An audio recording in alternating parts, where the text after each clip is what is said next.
Assalamualaikum warahmatullahi wabarakatuh. Halo semua, kita akan belajar materi informatika tentang simulasi algoritma round-robin. Apakah kalian sudah tahu algoritma round-robin itu apa? Algoritma round-robin adalah salah satu algoritma yang digunakan oleh penjadwal proses dalam sebuah sistem operasi. Kita tahu bahwa sistem operasi pada komputer juga bisa melakukan multitasking. Misalnya, pernahkah kalian mengerjakan laporan di Microsoft Word sambil mendengarkan musik? Atau sambil mencetak hasil laporan yang sudah jadi? Atau bahkan sambil mengekspor hasil editan video? Tentu, kita pernah menyuruh si komputer melakukan lebih dari satu pekerjaan yang tentunya mengharuskan sistem operasi melakukan multitasking. Perlu diketahui, nyatanya sebuah sistem komputer hanya bisa melakukan satu proses dalam satu waktu. Lalu, bagaimana sistem operasi bisa melakukan multitasking? Nah, inilah peran algoritma round-robin dalam melakukan penjadwalan proses. Yuk kita perhatikan simulasi algoritma round-robin berikut. Di sini, saya sudah menyiapkan tabel yang berisi penjadwalan proses. Dan sebelumnya, saya akan menjelaskan keterangan-keterangan yang akan kita gunakan di dalamnya. Yang pertama, ada tabel proses atau kolom proses. Di sini di dalamnya adalah nama-nama proses yang akan kita kerjakan, yaitu ada A, B, dan C. Kemudian ada waktu kedatangan. Waktu kedatangan adalah waktu datangnya sebuah proses. Contohnya di sini proses A kedatangannya yaitu di 0 milisecond. Proses B waktu datangnya di 50 milisecond dan C di 150 milisecond. Kemudian ada istilah waktu eksekusi. Nah, waktu eksekusi yaitu waktu yang diperlukan untuk menangani satu kali proses. Kemudian ada waktu kuantum. Waktu kuantum adalah waktu yang ditentukan dalam melakukan satu kali proses. Nah, di sini di tabel ini ada 3 proses yang harus dikerjakan si komputer. Yang pertama ada proses A, kemudian ada proses B dan proses C, di mana totalnya nanti pekerjaan yang harus dilakukan yaitu selama 470 milisecond. Nah, sekarang simulasi algoritma round-robinnya gimana? Oke. Di sini saya sudah menyiapkan garis yang akan membantu kita dalam simulasinya.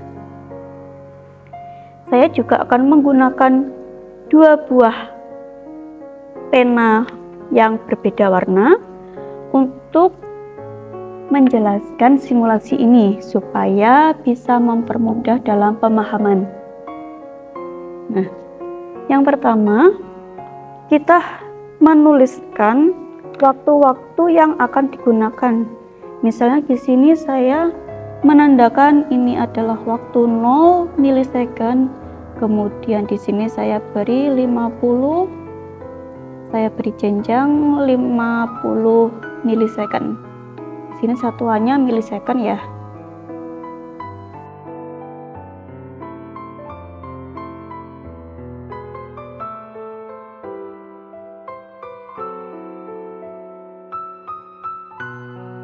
Oke, nah caranya yang pertama kita lihat dulu proses yang pertama kali datang. Proses yang pertama kali datang yaitu proses A. Proses A datang di waktu 0 milisecond. Maka dari itu kita beri tanda bahwa si A ini sudah datang. Karena A datang pertama, maka dia akan langsung diproses. Dia akan diproses selama 50 milisecond dulu. Kenapa? Karena di sini sudah ditentukan waktu kuantumnya yaitu 100 milisecond. Walaupun waktu eksekusinya 200 milisecond, tapi si sistem operasi akan melakukan proses pertama selama 100 milisecond. Di sini kita kasih tanda. proses A sedang dikerjakan. Nah, untuk memberi keterangan kita bisa menuliskan keterangannya. Yang pertama, A datang. Kemudian A langsung diproses. Oke. Nah, di sini di waktu 0 hingga 100 itu ada proses atau ada data yang datang apa enggak? Kita lihat. Ternyata ada, yaitu proses B. Maka di sini kita harus kasih tanda bahwa proses B sudah datang. Di sini untuk waktu kedatangan saya beri ballpoint warna biru. Untuk keterangannya kita tulis ketika A diproses, B sudah datang. B datang. Oke. Nah, selanjutnya proses berikutnya kita akan memproses siapa? Karena B sudah menunggu dari milisecond ke 50, maka proses selanjutnya dilakukan proses untuk B. B membutuhkan 150, tapi waktu kuantumnya 100, maka kita proses dulu selama 100 milisecond. Kita tulis B diproses. B diproses, sementara A di sini harus menunggu. A menunggu. Oh ya, yang tadi B datang, kemudian B langsung menunggu. Supaya lebih gampang kita tuliskan di sini ada si A yang sedang menunggu. Oke. Selanjutnya kita lihat lagi di waktu 100 hingga 200 milisecond ada data yang datang apa tidak? Ternyata ada, yaitu si C. C datang di waktu ke 150. Maka kita tuliskan C di sini datang dan dia akan langsung menunggu juga. Ketika B diproses, A menunggu, C datang dan C juga menunggu. Oke. Nah, selanjutnya siapa yang diproses? Kita lihat. A dengan C, waktu menunggunya lebih lama siapa? Ternyata lebih lama si A. Maka selanjutnya yang diproses adalah si A. Tadi si A sudah melakukan proses selama 100 milisecond, maka masih sisa 100 milisecond. Nah, kita akan memproses si A selama 100 milisecond. Oke, kita tuliskan si A akan diproses selama 100 milisecond. Oke, kita kasih keterangan. A diproses.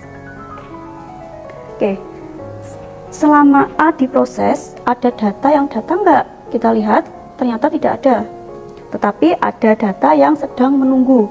Siapa? Yaitu ada C yang sedang menunggu dan B yang tadinya kurang 50 milisecond juga sedang menunggu.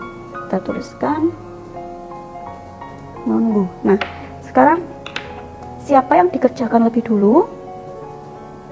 Ini ada B dan juga ada C yang sedang menunggu. B atau C dulu?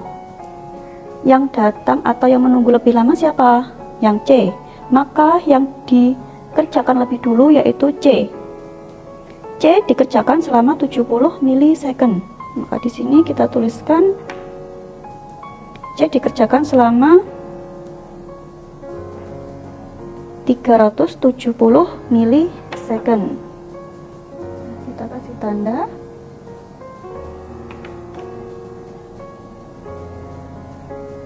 Oke. C dilakukan proses. C diproses. Kemudian B masih menunggu. Dan yang A sudah selesai, maka dari itu kita tuliskan A selesai. Selesai dikerjakan maksudnya. Nah, kemudian kita lihat di sini B masih proses menunggu. Sini B menunggu, sementara yang C sudah selesai. Di sini kita bisa tuliskan C selesai, kemudian selanjutnya otomatis B akan diproses. B diproses selama berapa milisecond? Kita lihat sisanya aja. Tadi sudah dikerjakan selama 100 milisecond, maka masih sisa 50 milisecond yang harus dikerjakan. Di sini 370 sampai 420.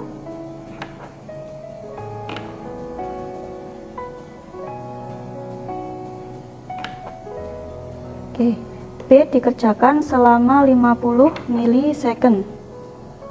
Oke, setelah B selesai dikerjakan, maka B juga akan selesai. Nah, di sini kita bisa melihat proses A, B, C sudah selesai dikerjakan semua. A sudah selesai, C sudah selesai, dan B juga sudah selesai. Maka sistem operasi sudah selesai mengerjakan tugasnya. Nah, sekarang bagaimana sih simulasi di CPU? Kita bisa buat sebuah grafik atau sebuah tabel.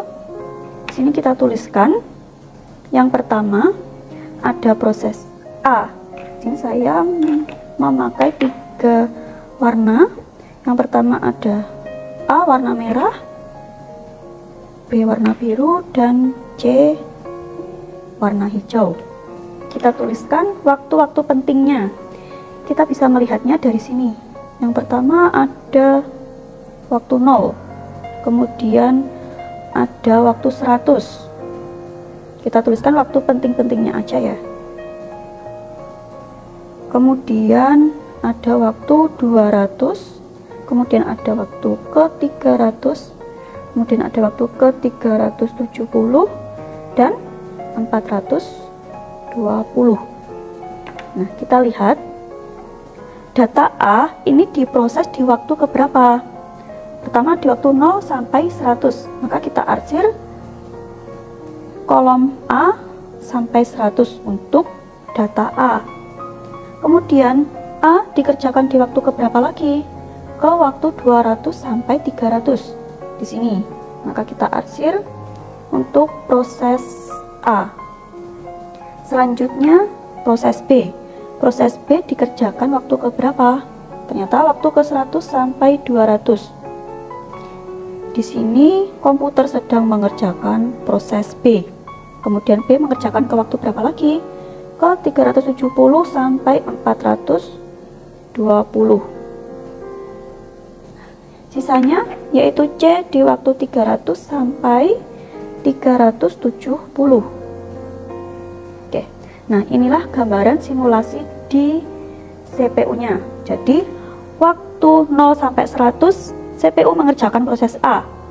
Waktu 100 sampai 200 CPU mengerjakan data B. Waktu 200 sampai 300 CPU mengerjakan data A. Kemudian 300 sampai 370 CPU mengerjakan proses C.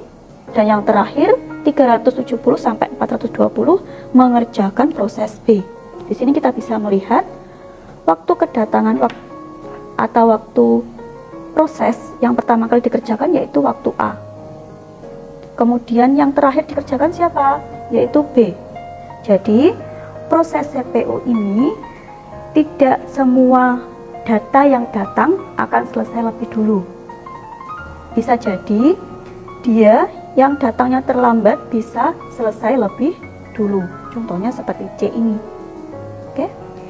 Itu tadi adalah contoh simulasi algoritma round robin yang digunakan oleh sistem operasi pada sebuah komputer untuk melakukan multitasking atau pekerjaan yang dikerjakan lebih dari satu pekerjaan. Semoga penjelasan tadi bermanfaat untuk kita semua. Terima kasih. Wassalamualaikum warahmatullahi wabarakatuh.